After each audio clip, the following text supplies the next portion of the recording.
how's everybody doing? Good. Well, I'm excited to kind of hang out with you guys. It's been a good day so far. We had brunch, right? Everybody Yep. loved their food. It was real good. It was Except good. I tried not to get queso on my food because the cheese makes my stomach bubble. But that thing was about to be dry, like the Sahara in your desert. throat dry. Yes. So I really was there pouring queso over my. Anyways, it was good. Besides that, it was good. Well, welcome to the podcast. Usually, my husband is the one that usually, hosts. But, let's do things a little bit different. Okay. Let's Switch do a it little up. women's edition. I know that we are all working women. I kind of want to give us an opportunity to introduce ourselves. What do we do for work? And then just kind of get started in And see where it goes. Yeah, that was good. So the tagline is Well, one. Who wants to get started? I can kick us off. Okay. So you guys have seen this face before, but I am Victoria, aka Vic the Supernova on the streets. Holla at your girl. Doing music things and all things creative. I have been working now for 3.5 years as an engineer, an automation engineer for a pharmaceutical company, and yeah, we just out here. We out here sprinting. I was gonna say running, but no, we in a full out sprint. So Okay. yeah, that's a little bit about me. Nice. Well, I'm Mia. I work for a legal technology company. Okay. Nice. I just did my 1 year actually in January. So I just wrapped Nice. it up. And I'm at the point now where I'm like, okay, inside the company, where can we shift to? Because I'm on the sales side right now. And I've done sales for almost 4 or 5 years. Okay. And I like it. I work with AmLaws. So they're the really, really massive law firms across the US. Okay. And then I just kind of manage accounts and I help connect people and set up just to actually purchase the tech. But yeah, it's been good. I've changed careers a lot throughout my age. And I feel like I'm settled into this one, which is nice. Nice. Good. You guys know me. I was here before. Number one buster. I'm Manuela. Recently just graduated college back in 2024. May of I 2024. Last year know. I graduated. And so I started my job in July of 2024. I currently work for a bank, getting into the role of becoming a financial advisor. So I'm working my way towards getting to that point right now. Nice. Okay, you guys are doing some good things And out what here. about you? And what I do you know. do? What do you do? So my name is Anna, and so I Hi. am Gideon's wife. I am Gideon's wife, and I have the pleasure of I'm a family nurse practitioner, so I love all things health, Come on, medicine. And so I've enjoyed doing that since 2022. So I'm actually working towards my 3rd year. But I've been doing nursing even much, about almost 7 years even before then. Okay, so experience. It's been good. It's been really good because I enjoy helping people get better and be a better version of themselves, right? So So when can you be my nurse practitioner? never. That's what I'm trying to find out because look, some of these checkups, I'm like, I don't need you that close to me. I don't need could you She take a said, couple "Back of steps? I'm saying, can you take a couple of steps back? I need some privacy. Dang, bro. Yeah. So, a little bit about being a woman and also being in the workforce. It has its ups and downs, and I'm sure that all of you guys agree with that. Yeah. What kind of been I guess the ups for you guys about being a woman and being in the workforce? Would you say that it's been something that's kind of helped you grow, or do you feel like you've had some setbacks? But just to kind of start with, we'll kind of start off with the ups of being in the workforce as a woman. Go ahead, Nelly. I can go since I just started working. Come on. For me, I think the ups, first off, being a woman of color Come on. in a male finance industry, the ups have been because the way that my career goes, you have to get licensed first. And since I went through all my licensing and now I'm in the process of becoming an advisor, the fact that I'm accelerated already, I feel like I gain the respect that a lot of women that look like me in that career field wouldn't get because of how accelerated my program is to become an advisor. So I think the one up is the fact that the career path I chose and the program I'm in, it gets me to that point where people can't say, oh, you're only 22, but you're already about to be an advisor, but you're a woman of color. How can I trust that what you know is actually going to benefit me and my finances? So I feel like the career path that I chose and the program that I'm in, it's helped me to get that I can do it too. Like Yeah. I'm not. It's not just because like yes, I'm a woman of color. I'm young, but I also have something to bring to the table as well. So I think that program has helped me get to that point in my career. Yeah. Nice. That's actually good. Because and also I feel like it also opens up the doors for like other younger women or ladies that like, hey, this is what I want to do, and I see my face in there too. And I think Yeah. that that's very important as well. So Yeah. Yeah, I was gonna say for me something similar because I work. I'm a mechanical engineer. So for those who don't know, like within the different engineering disciplines, at least like at the school that I went to and kind of the spaces I've been involved in, like there are like engineering disciplines that are more like male heavy and like women heavy. Like there are a lot of women are chemical engineers, biomedical engineers. A lot of men are mechanical engineers, and like computer science, computer engineering is I feel like is more of a mix. And so I chose to do mechanical engineering, which is a bit more of like I would say like a male dominant ish engineering discipline. And so I feel like, yeah, going into a space like that, there's already a spotlight on me because I'm obviously a Black woman. But that spotlight, like, I feel like it's an opportunity. Like, it's a neutral, like, okay, we already see you're different. And then if, by the grace of God, if you're able to excel within that, then like your acceleration, especially with like, DEI, diversity, equity, and inclusion nowadays in big corporations, like if you're someone of color, you already have a spotlight and you happen to excel, you just have so many more opportunities because they're trying to diversify higher level management. They're trying to diversify like technical leaders you have in my opinion, a better opportunity to get into higher levels if you are a woman, if you are someone of color in a male, at least in the spaces I've been in. Yeah. And look, I ain't gonna complain. I ain't gonna complain about it. I'm gonna put in the work and with the strength, energy God's given me, and see where He takes me. So keep it pushing. I know, yeah. What about you, Mia? I feel like because I work in a very obviously mine's like a quota driven role, so it can be very, very high pressure because I do like regularly see people get laid off, whether you're male or female. Like if you don't hit a number or a KPI, you will get laid off. So like I feel like highs for me has just been like finding people within the workplace, like on a manager level. And I think this is something like it can go really well for women or really not well in a workplace.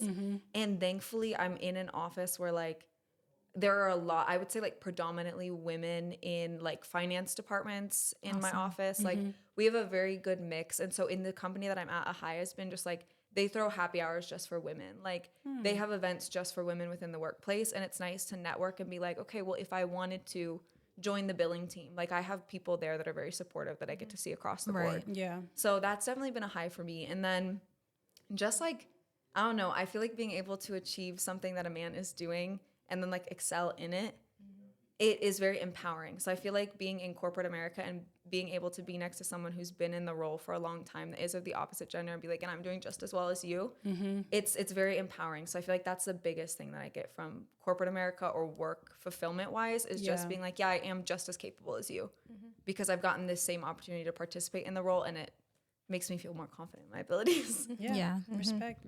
Yeah, I completely agree with that. Like even for me, I know like I've had certain patients come in and like saying like I literally have chosen to be like a part of this with you because you're different. And I feel like sometimes people like to relate, right? Like especially whether it be in healthcare, whether it be in community, whether people want to have people that are kind of similar to them, right? Because then that means we have a base and a foundation to go off of that we're like everybody's on the same page. And so like for me, like I've had a lot of ups in like educating people because I love education, you guys. We know. I love education. I love educating A people student. about like their health, just like how to be a better version of themselves, whether it be like in health, physical, emotional, mental, like education is key because when you're empowered with education, you're also able to make like good decisions about what you need to do going forward. And so I do a lot of that in health. I take a lot of my time like educating my patients about what options they have, and then how can we go about making this decision together, and then how can we reevaluate later. That's literally what I love to do. So I'm all about that. But I think that a lot of ups with that is like people entrust you with their health when you start building a foundation. And I think that that's something that I've learned to do in my practice, like loving on people, meeting them where they're at, but also letting them know like, hey, this isn't the final like there's more for you health wise. And so that's one thing that I'm really like passionate about. But I will say, like, even in healthcare, I feel like a lot of women kind of go through this route because we're naturally caring, right? We're nurturing. Yeah. And I feel like a lot of compassion comes in that. I don't want to speak the same for my male colleagues, but they also do really well as well. But I feel like women, we just naturally have those just characteristics, science. and and also regardless of where you are coming from, whether your background is, I feel like we all naturally love to care. We naturally love to be able to make home of something, whether it be your home, your office, like even like the office where I have like where I see patients. I was telling my sister, like, I got pictures, I got a sound machine. So it's a whole vibe in the room because people need to be comfortable when they come in and they're at their most vulnerable. So I feel like that's been an up for me, just tapping in that like that sensitive space as like even being like a mother and a wife, like just be able to also allow that in the workplace as well. Yeah, So. and I was gonna say, whenever you said that, it reminded me of like, I feel like another advantage that I've seen is that like, because stereotypically engineers, like they have trouble like communicating and relating and like just expressing emotion and stuff. Like what I have seen is that like, if you can tap into that space of like, whenever there's an issue going wrong, like being able to understand the operators that you work with, the other people that you work with on an emotional level, but still get the job done. Like that sets you apart versus engineers who like, they're mad and they just spew out they just say what they think with like, they're direct. They don't have any empathy or like, stereotypically emotional IQ. So like, if you're able to tap into that more emotional side, or whatever that the case is that I feel like sometimes we women naturally have, I do think that like helps you with like reputation and just sets you apart, especially in a space where it's like, I don't know, like it's all just logic all the time. So yeah, that's another advantage that I thought about. So, but can we talk about the lows? Yeah, Can we that's talk about the yeah. downs? Anybody want to start first about that? Because I'm sure there's a lot of lows, but also lows that we can learn from as well. For sure. Well, since I'm going, I feel like what has been a low for me, like as a woman, I just feel like I don't know if it's a low, but I think it's more like additional intentionality that's needed when it comes to my emotions, because like I'm emotional, like contrary to popular belief. I know. I think we all are. Yeah, I know, like contrary, because I know, like, but I'm quite emotional, and like there are days where like you really just like aren't feeling it. Maybe physically you aren't feeling it because it's that time of the month, and like, but like folks don't care about that. You got to go like Get at the my job company. done. Keep You it got to get the pushing. job done. You got to make medicine. At least the company that I currently work for, like you got to do what you got to do. So I think I think it's more intentional of learning how to like, okay, this is how I feel or how I don't feel, and like learning how to like identify it, but not let my actions, flow from that emotion at the workforce, because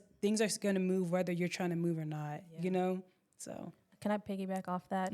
For me, since I do work with clients every day, also one thing that I'm learning is to not take their frustration, because a lot of clients, they come in if they're upset about something, They'll take it out on they take it you. out on me, and I'm like, what did I do? I just Yeah. answered the phone. I just picked it up. I just picked up the phone, and they're yelling, cussing, and I'm like, I have to learn, like, even though we are more emotional, I have to understand that it's not towards me, and learning how to navigate, like, even if I'm on my cycle or I'm not feeling it today, don't let what people say about the company I work for dictate how I feel as well. Like, don't let it be like, okay, they're talking about me. Like, am I really that bad of a person because I can't get their money? Like, just like doing things like that. Like, that's one thing I would say is a low, because this is my first big corporate job. Big girl. My big girl job. Okay, sis. And so I'm learning that like life goes on. Like in college, I could miss class if I wasn't feeling well. But if I have to take off work, I gotta put in time off, lose my sick hours, lose my vacation hours. Not that PTO. I know. It's like PTO. I was bro. like, no, I have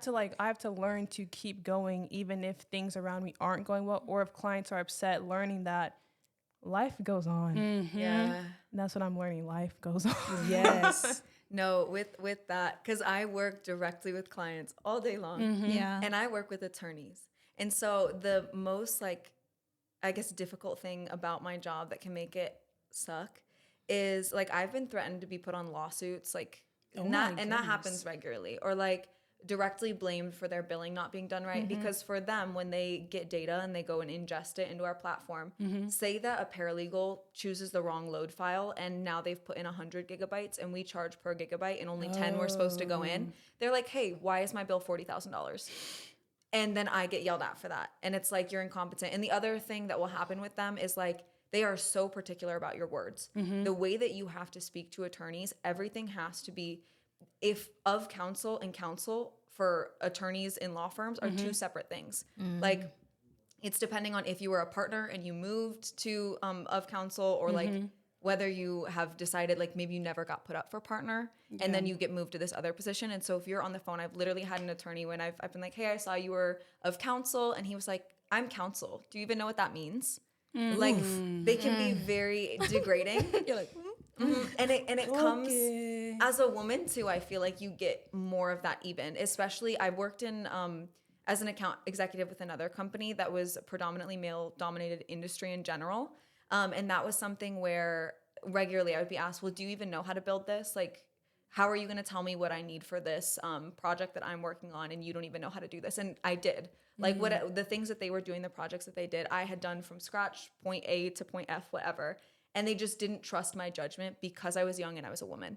And so that can be one of the most difficult and like tiring things in my job, when my role is directly tied to like quota, KPIs, performance. Yeah. And then I have people that discredit the work that I do simply because they don't think that a woman should be doing that, or I don't speak exactly. Like, maybe I stuttered. I have literally had attorneys, when I'm talking to them, they've been like, ha, I caught you. Like, because I've stuttered as I've spoken. So it's made me very refined in my speech, but it is mentally tiring. So there are days where I'm on the phone from 8:30 in the morning until 4 in the afternoon, then wrap up admin things, go home, and I just don't want to talk Yeah. for like another 5-6 hours, because it's just like constant berating on the phone. And so that is something, it just comes with the job. And anyone who works in sales knows, like, it's not like you have highs and lows. It's, okay, this afternoon is a high, 2 hours later it's a low. And it's like that your entire job. So that's probably the biggest, I guess, low for me in corporate, is my role is so up and down constantly, just on the nature of the job that I do. Dang. Yeah. I think for me, I'm one of those, like, I love excellence. I love things to be Type A. perfect, very type A, but like, even kind of saying what Nelly was talking about is like not taking it out on yourself, right? Like, there'll be people, like, I've had people say, like, you know, oh, she didn't prescribe this correctly. What was she thinking? Or, you know, people will have comments, and there's even like all of 2024, every month we get like comments about what like patients say about you and about your practice. And so I already saw it in 2024, so I know exactly what I need to do in 2025. And I said, I'm not looking at it anymore, because I just feel like those things, like, especially if you're somebody who, like, I love words of affirmation. I love to know that I'm doing good work. Yeah. And if it's not, like, I know I'm doing good work by God's grace. Like, I know I'm doing good work, but sometimes, like, I feel like it's not reflected in how other people perceive your work. And I'm like, but I told you about this. Like, I've educated you. And then it's like, oh, she didn't do anything. No, but I did, though. I was there with you for 35 minutes and we talked about the whole thing. Telling you how to do this. But I just think that, like, even for me, like, not taking things personally, because it's not, everybody comes in with their own, like, perception of how they need to understand things.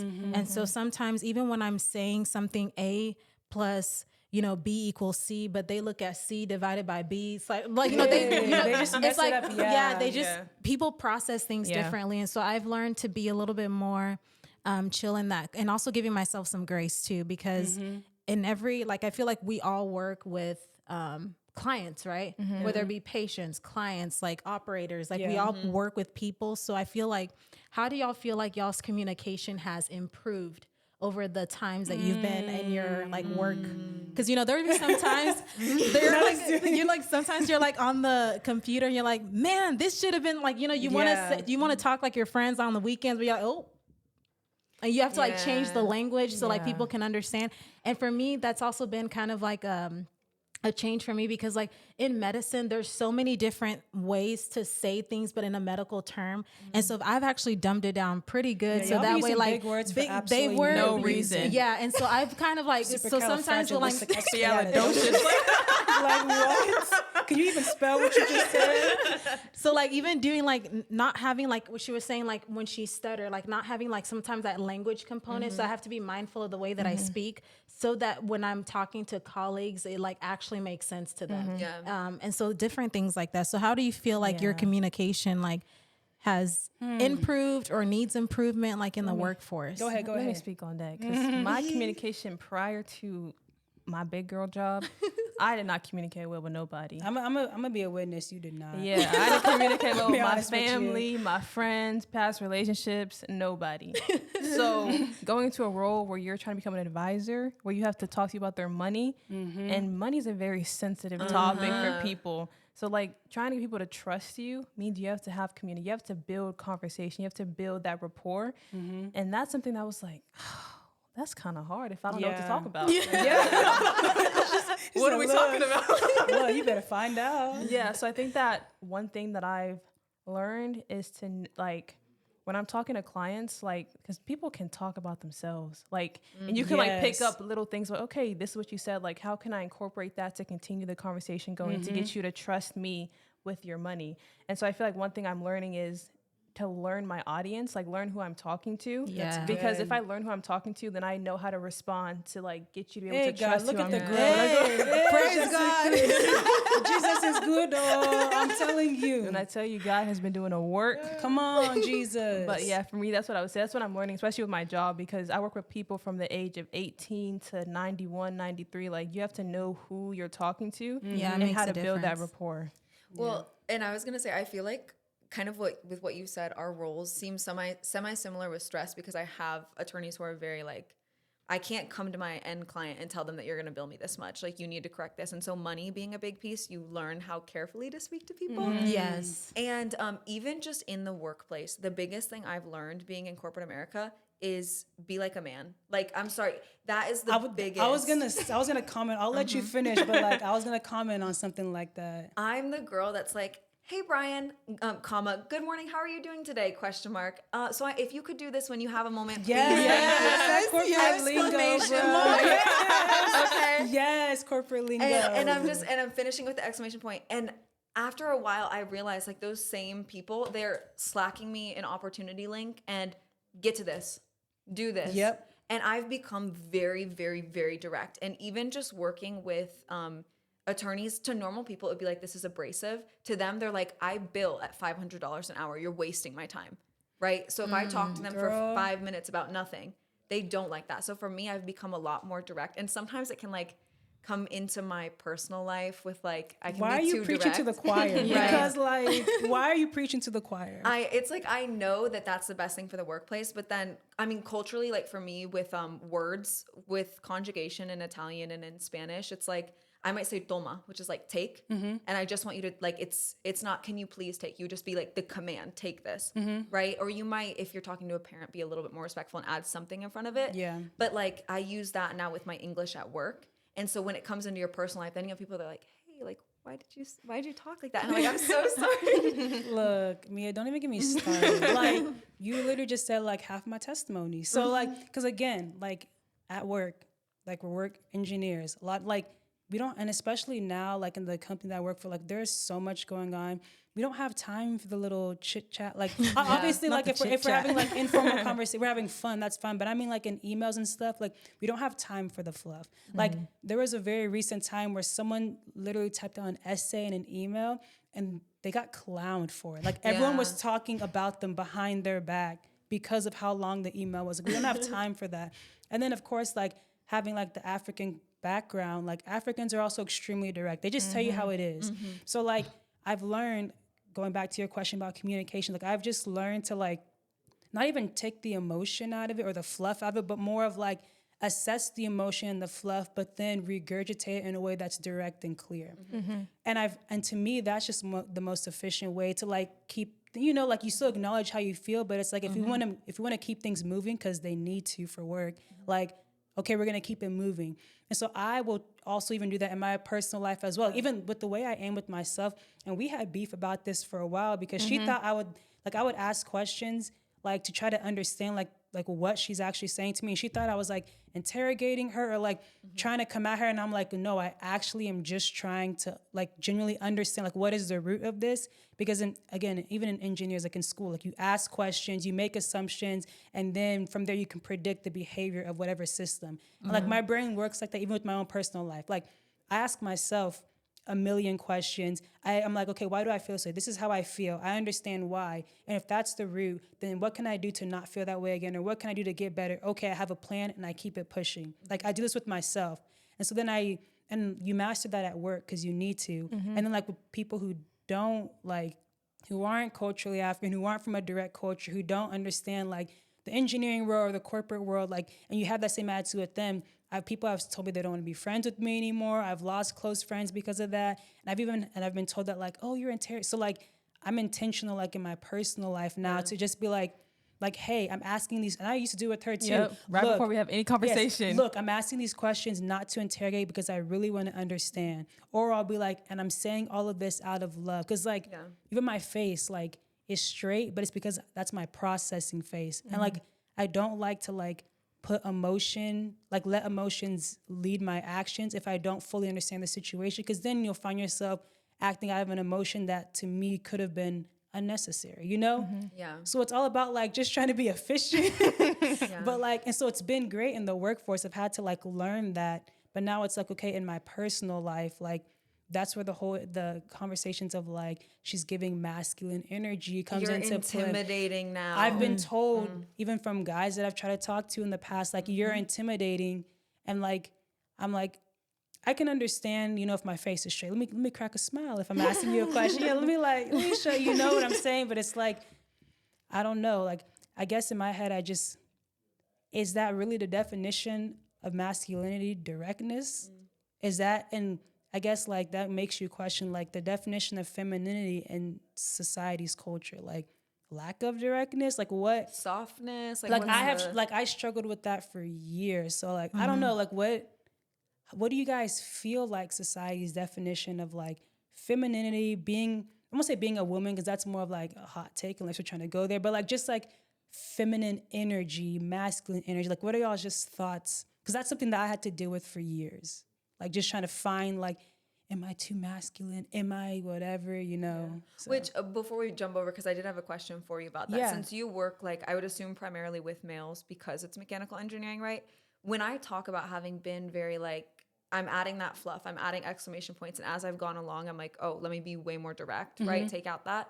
Have you felt pressure in the workplace at all to be more, like, giving almost as a woman in the sense of like you need to cater? Because I felt that way sometimes where I need to cater to the emotions of my male coworkers of being like, oh, I need to maintain that I'm a respectful woman, that I'm like to have the same place in corporate America that I do. Oh, 100%. In the sense, because I feel like sometimes like the people that I work with, like I won't say like a general stereotype, but like at least some of the people that I work with, you know, society, like they don't let men have feelings. They don't let men process. It's just like they want men to be men, but then they don't want. It's just a weird, like, we don't need men, whatever. That's a whole other thing. So like I feel like sometimes the men that I work with, like they don't regulate their emotions well. And so like if they're going off and they're having a bad day, or they're doing whatever, I feel like because I've had to, you know, our emotions, we just feel them maybe a lot more on a day-to-day. So we've had to learn how to like get that under control and do your job. And I feel like maybe some men, like, they don't get it under control, maybe because they haven't had the opportunity, they just didn't have to.